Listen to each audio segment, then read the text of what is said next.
Monsieur Tamega, quelle lecture faites-vous de la situation du Mali avec les contestations de part et d'autre? D'abord, je voudrais vous remercier pour m'avoir donné l'occasion de m'exprimer sur ce sujet, sur la situation du pays. Quelle lecture je fais aujourd'hui concernant cette situation sans précédent? C'est avec inquiétude et tristesse que j'aborde la question. Notre pays va mal. Le constat, il est là. Il va très mal d'ailleurs depuis quelques années, depuis 2012. Depuis, bien entendu, le début de la rébellion qui a éclaté en 2012, ça n'est suivi un coup d'État militaire qui est venu aussi aggraver la situation. Le pays va mal depuis cette situation. On est parti de la crise de rébellion à la crise due au coup d'État et aussi aux crises post-électorales. Aujourd'hui, avec aussi les revendications qui se multiplient à différents niveaux. Le pays va mal dans cette situation et aujourd'hui, à l'heure où nous sommes, l'inquiétude devient forte et majeure parce que c'est l'existence même du pays qui est menacée. Le Mali est menacé de partitions, des belligérants dans le nord du pays avec des revendications séparatistes qui nous inquiètent. Et bien entendu, depuis quelques années, nous sommes citoyens et les autorités, la société civile, les amis du Mali. Nous pensons que nous sommes tous mobilisés pour trouver une solution rapidement à cette situation pour que le Mali recouvre son intégrité territoriale, la stabilité démocratique qui faisait notre fierté ici dans la sous-région. Le pays va mal parce que les revendications que nous voyons aujourd'hui nous inquiètent. Quand on prend l'exemple, par exemple, sur les revendications des religieux, qui pour moi, des fois, sortent de son contexte.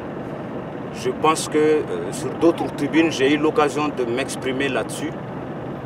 Les religieux, quand ils parlent en tant que leaders religieux, parlent au nom de tous les musulmans. Ils doivent faire donc attention à ce qu'ils disent, aux prises de position aussi également qu'ils font. Ils doivent éviter de mélanger politique et religion.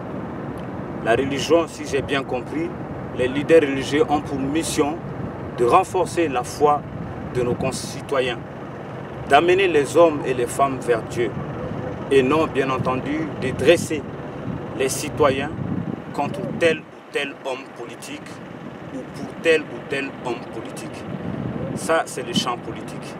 Les religieux doivent rester dans la mosquée pour prier, et faire respecter, enseigner les livres saints, le Coran ou la Bible pour ceux qui sont d'obédience catholique chrétienne. D'accord. Au regard de tout cela, selon vous, y a-t-il une société civile au Mali? Il y a une société civile au Mali. Bien entendu, malheureusement, aujourd'hui, la société civile de notre pays connaît des difficultés qui dénaturent un peu son image, ses missions. La société civile en soi, c'est cette autre forme d'organisation des citoyens en association, en syndicat, en groupe de réflexion, de proposition et d'action. Parallèlement au cadre institutionnel, ce sont des citoyens souciés de l'avenir du pays qui se battent, à travers des idées, qui posent des actions pour contribuer au développement du pays, sans influence quelconque des hommes politiques. Malheureusement, cette société civile aujourd'hui, souvent, se dévie de son chemin, s'éloigne de ses vraies missions. Quand on voit, c'est ce que je disais tout à l'heure, des religieux qui appellent à voter pour telle ou telle personne, nous pensons que les religieux qui sont pourtant membres de la société civile sont sortis de leur champ de religieux. Quand on voit certaines associations qui se créent, non pas pour contribuer au développement local de leur territoire, mais pour soutenir tel ou tel homme politique ou telle organisation politique, ce sont des pratiques comme ça qui dénaturent la société civile. Quand on voit des syndicalistes qui pourtant devraient être là pour revendiquer pour leurs militants, quand on les voit plutôt essayer de soutenir telle ou telle organisation politique, ces syndicats sort aussi de son contexte. Et c'est ça qui aujourd'hui, tous ces éléments qui viennent aujourd'hui dénaturer la société civile, pourtant qui a tout son rôle à jouer, toute sa partition à jouer dans le développement du pays, aux côtés des autorités, mais en tant qu'avant-gardiste pour dire que telle ou telle chose vont bien, telle ou telle chose ne vont pas bien. C'est ça aussi le rôle de la société civile. Elle n'est pas là simplement pour accompagner, pour faire le béni-oui-oui derrière telle ou telle institution de la République ou tel homme politique. Elle est là, elle doit jouer un rôle d'avant-gardiste, de veille citoyenne, de contribution en termes d'idées, de contribution en termes d'action, non pas pour créer des histoires de clans entre les citoyens. C'est ça qui vient aujourd'hui très dangereusement dénaturer la vraie nature, le vrai sens de la société civile. C'est une situation inquiétante. Nous nous exprimons là-dessus depuis un certain temps. Moi, j'entends par société civile, encore je l'ai dit, ces associations qui, de façon désintéressée, par exemple, qui peuvent se mobiliser parce que le prix du pain a augmenté. Ces associations qui, de façon désintéressée, peuvent cotiser, faire cotiser des citoyens pour contribuer au développement des centres de soins et de santé dans les quartiers, dans les villages. C'est aussi une manière de contribuer au développement du pays. Ce sont ces groupes de femmes et d'hommes qui, à travers leurs formes d'organisation, arrivent à s'impliquer à leur modeste manière dans différents domaines pour faire en sorte que le pays puisse sortir de l'ornière. La société civile, par exemple au niveau de la diaspora, c'est toutes ces associations, quand le Mali a connu cette situation très compliquée, qui se sont mobilisées de façon citoyenne pour alerter, pour informer l'opinion internationale par rapport à ce qui se passe au Mali, pour que les amis du Mali se mobilisent aussi au chevet du Mali. Donc pour moi, c'est aussi ça la société civile. Et c'est pour cela que nous devons tout faire pour que le Mali et tous les pays du monde d'ailleurs, parce que ça a tout son sens, que le Mali ait une société civile forte, organisée, crédible. Et c'est aussi du devoir de l'ensemble des responsables d'associations, des organisations qui constituent la société civile, de faire en sorte qu'ils ne s'éloignent pas de leur rôle. Si on veut faire de la politique, on s'implique dans une organisation politique. Si on veut militer pour tel ou tel homme politique, on rentre dans son organisation politique pour défendre ses idées et son programme. Mais quand on veut rester dans le champ de la société civile, on doit pouvoir se démarquer, bien entendu, du champ politique, apporter sa vision, ses critiques et ses propositions. C'est sur ce aussi que je voulais dire que il ne faut pas seulement amener ça sous forme de critique. Je pense que nous avons au Mali beaucoup de choses à faire pour qu'on ait une société civile forte. Comment on peut le faire? Par exemple, il faut beaucoup de paramètres d'éducation. Quand des gens réfléchissent, n'arrivent pas à réfléchir par eux-mêmes, n'arrivent pas à analyser, à faire une meilleure lecture des situations par eux-mêmes et qu'ils suivent seulement un seul homme qui pense à leur place, qui les fait agir à travers ses propres idées seulement, là, ça devient compliqué. Je crois qu'il faut aider les citoyens maliens à pouvoir se renseigner, à pouvoir s'informer à travers l'éducation à l'école. Donc, il y a une vraie dose, une vraie démarche d'éducation à faire, à mettre en place pour permettre aux citoyens de prendre conscience de son devoir, de ses missions, de ses droits. Donc aussi partant de là, je le disais sur d'autres tribunes, on peut au Mali ici renforcer la société civile, par exemple en donnant de la force, au regard de la situation actuelle du pays, en donnant de la force à nos hommes de la parole, les griots. Eux, depuis toujours, ont été la couche de la société qui a toujours joué le rôle de médiateur dans notre société, dans notre culture. Aujourd'hui, les griots, les hommes de la parole peuvent jouer un grand rôle pour ramener la paix au Mali, pour renforcer la cohésion entre nous, pour réconcilier les cœurs des Maliens. En donnant la force, en organisant les griots pour qu'ils jouent leur rôle en tant que société civile, nous allons renforcer cette société civile et nous allons pouvoir contribuer à ramener la paix dans le pays. Je le disais sur d'autres tribunes que je pense profondément qu'aujourd'hui, au regard des réalités culturelles de notre pays, les griots sont incontestablement ceux-là qui peuvent faire en sorte que les Maliens s'entendent, se réconcilient. Ils savent pourquoi tel s'appelle Diko, ils savent pourquoi tel s'appelle Djara, ils savent pourquoi tel s'appelle Traoré, ils savent comment tel est devenu Dogon, ils savent comment tel est devenu, comment est venue l'histoire des Peuls, ils savent comment est venue l'histoire des Kassonké. C'est en nous racontant tout cela qui vont nous permettre de se remémorer, de se rappeler d'où nous venons et que nous sommes dans cette société où souvent certaines ethnies sont même interdites de s'engueuler. C'est ça aussi qui faisait les fondements de cohésion et de paix dans notre société. Les griots parlaient, ils continuaient à nous sensibiliser. Aujourd'hui, on ne les accorde pas beaucoup d'importance. Seulement, on les invite pour des mariages, on les invite pour des baptêmes, alors qu'ils avaient d'autres rôles dans la société. C'est les sociologues, c'est les médiateurs sociaux, c'est les psychologues, c'est les historiens. C'est eux qui connaissent tout ça. Ce sont des grands intellectuels, les griots. Bien qu'ils n'aient pas de diplôme souvent dans la langue de Molière, les griots restent des grands connaisseurs avec des grands savoirs qui peuvent, si on les renforce, contribuer à ramener la paix et la quiétude au Mali. Donc, en renforçant la capacité d'action des griots, on va sûrement renforcer la société civile malienne.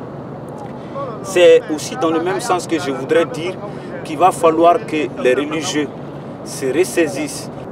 Nous avons vu des acteurs embrayer sur la pédale de la société civile après soit des GIEC sur la scène politique ou religieuse. Que vous inspire ce changement?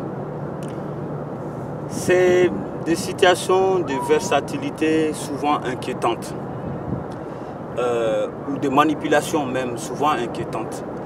Effectivement, comme on le constate, certains hommes politiques, quand ils n'arrivent plus à mobiliser des militants autour de leurs idées, autour de leurs programmes, ils passent par différents canaux pour essayer de mobiliser les gens.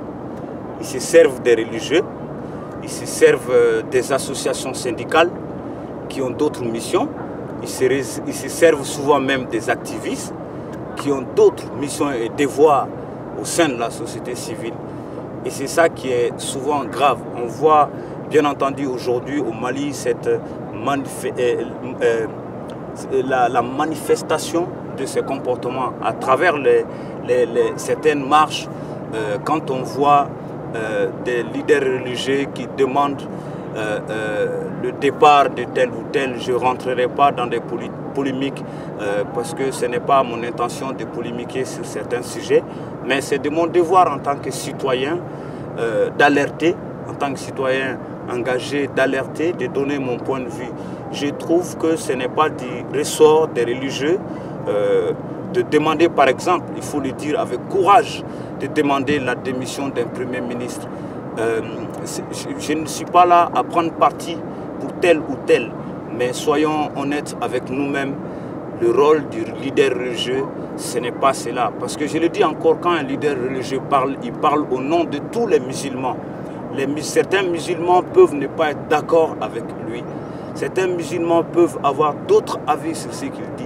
Un leader, c'est celui qui sait faire en sorte qu'il parle de façon à avoir une adhésion de ceux qui l'écoutent, de faire en sorte que quand il parle au nom d'une couche, que tout ceci se retrouve de façon générale à ce qu'il dit.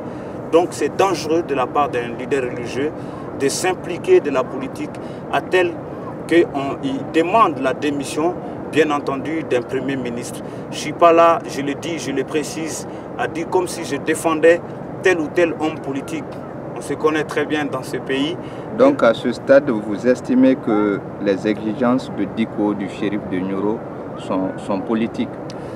Je pense qu'ils sortent de leur champ religieux. Ils doivent s'inquiéter beaucoup quand il y a des attentats, par exemple, commis par des terroristes au nom de la religion. Alors que Dieu n'a jamais dit qu'il faut poser des bombes là pour tuer des innocents dans telle ou telle localité. Quand des djihadistes égorgent au nom de la religion, pour moi c'est ça. C'est là où les leaders religieux doivent sortir pour dire attention, Dieu n'a jamais dit cela. Ça n'a jamais été écrit dans le livre saint qu'il faut aller égorger les militaires d'une république au nom de la religion, qu'il faut aller violer nos sœurs dans tel ou tel village, comme ça a été le cas en 2012-2013 dans le nord du Mali. Pour moi, le rôle des leaders religieux, c'est de ramener, je le dis encore, les citoyens à une meilleure compréhension du livre saint, de la Bible, pour ceux qui sont chrétiens. Parce que quand on dit leader religieux, il faut aussi dire qu'au Mali, il y a différentes religions. Il y a les chrétiens, il y a les musulmans, il y a même d'autres croyances. Donc, leur rôle n'est pas de s'impliquer dans la politique à tel point qu'ils peuvent être amenés à demander la démission d'un Premier ministre ou d'un président de la République. Qu'est-ce qui s'est passé?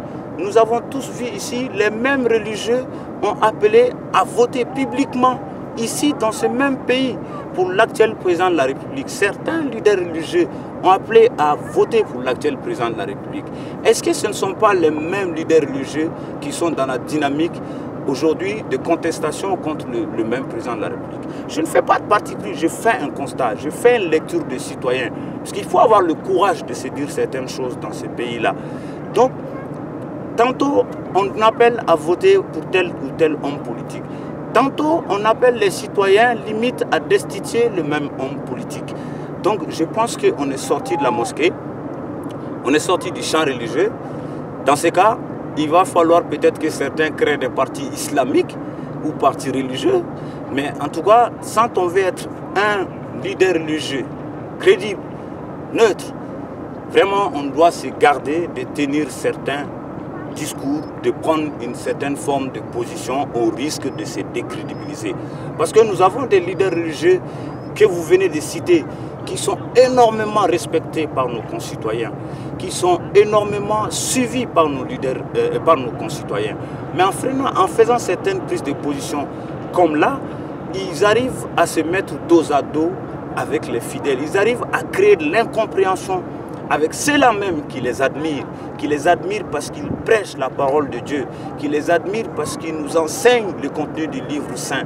Parce que les citoyens avaient compris que c'est ça leur devoir, de les ramener la foi sur le cœur, de les amener vers Dieu, de les amener à pardonner, de les amener à aimer, à partager.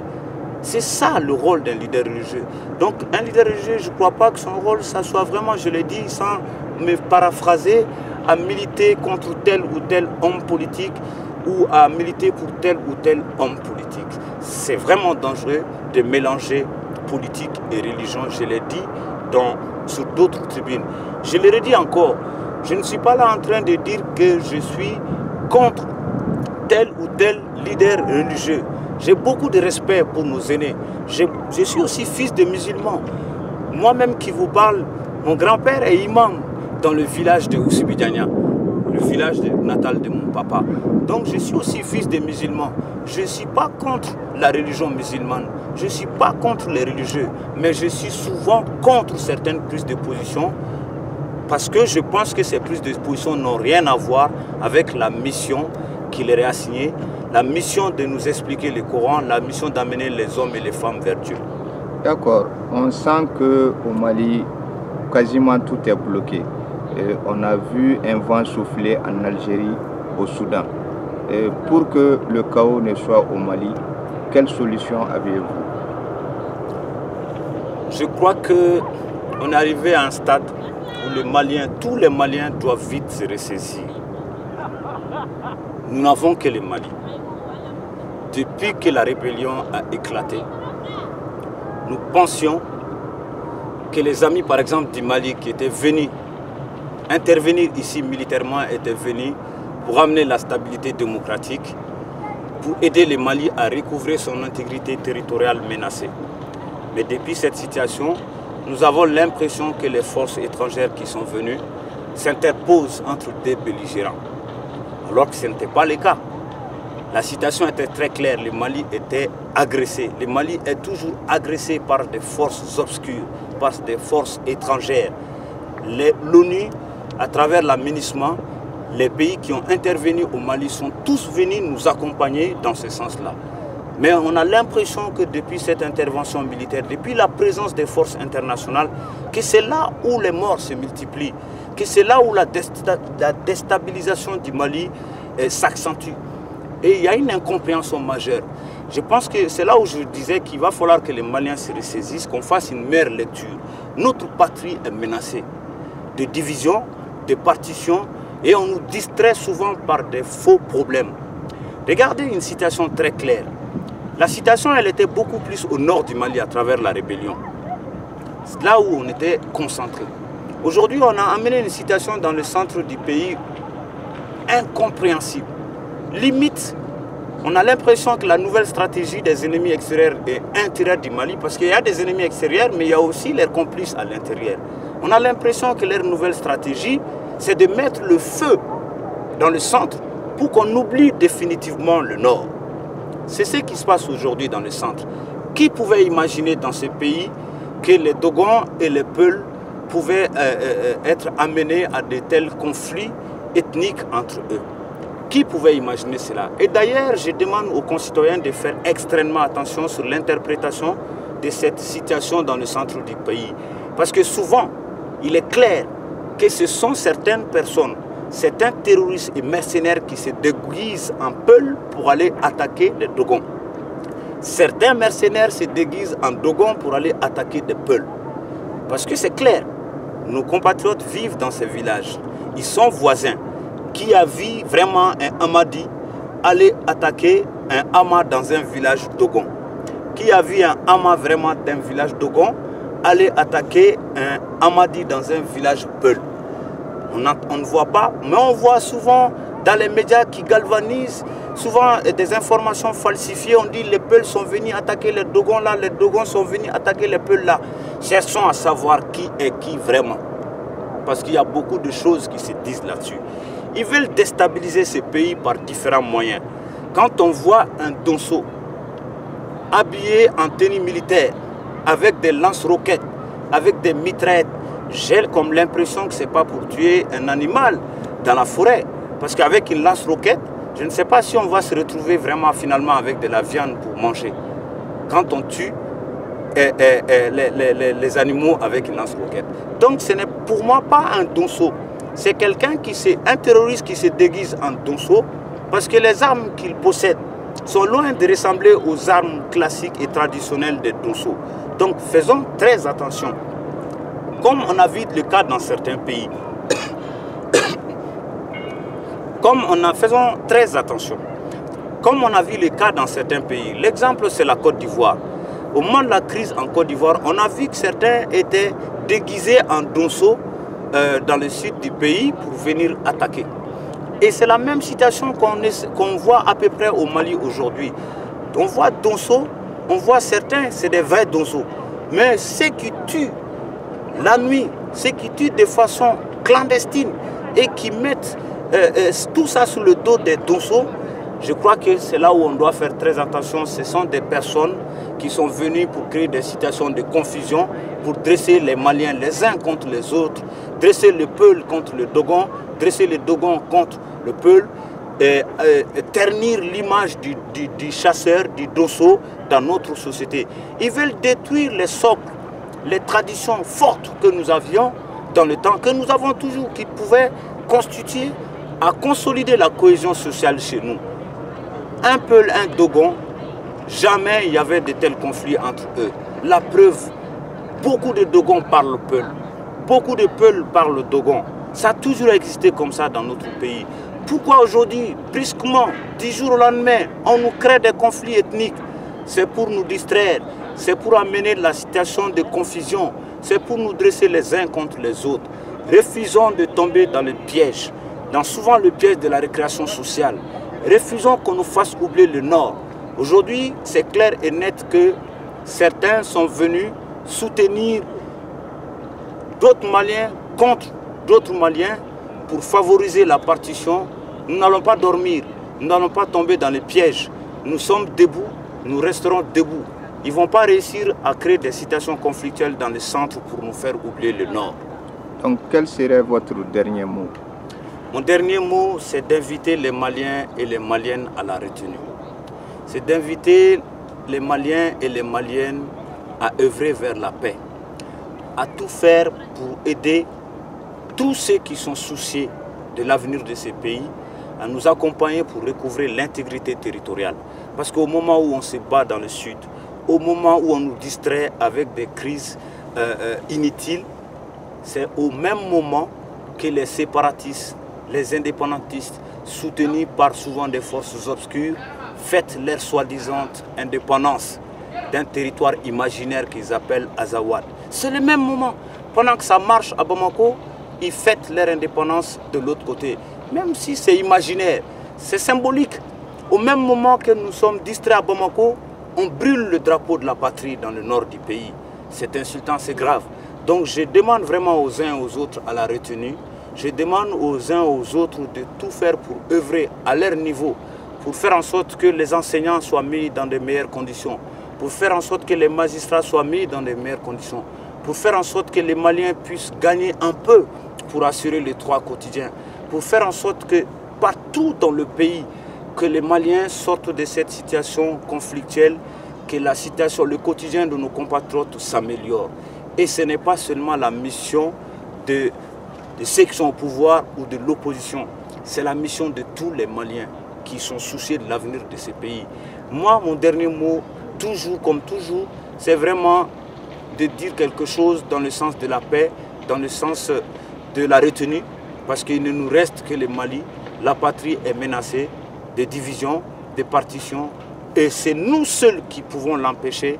Et d'ailleurs, je le redis encore, je fais entièrement confiance aussi aux griots, aux côtés des institutions de la République, pour qu'ils se mobilisent avec nous tous, pour qu'on réconcilie les cœurs des Maliens et sortir de cette situation chaotique sans précédent. Le Mali, c'est 1 241 238 km². Nous allons tout faire pour que ce pays demeure ce vaste pays avec tant de peuples, avec tant d'ethnies qui ont toujours cohabité ensemble, qui ont toujours vécu ensemble dans l'harmonie et dans la cohésion sociale. C'est ça mon dernier mot. Restons Maliens, restons dignes, restons mandingues, restons fiers de nous-mêmes. Personne ne viendra sauver ce pays à notre place. Personne ne viendra construire ce pays à notre place. Beaucoup plutôt se servent de cette nation pour s'en sortir ailleurs. Et comprenons-le, c'est au fils de cette nation de construire ce pays, pas d'autres personnes. Merci M. Ibrahima Tamega, président de FASODI. Merci.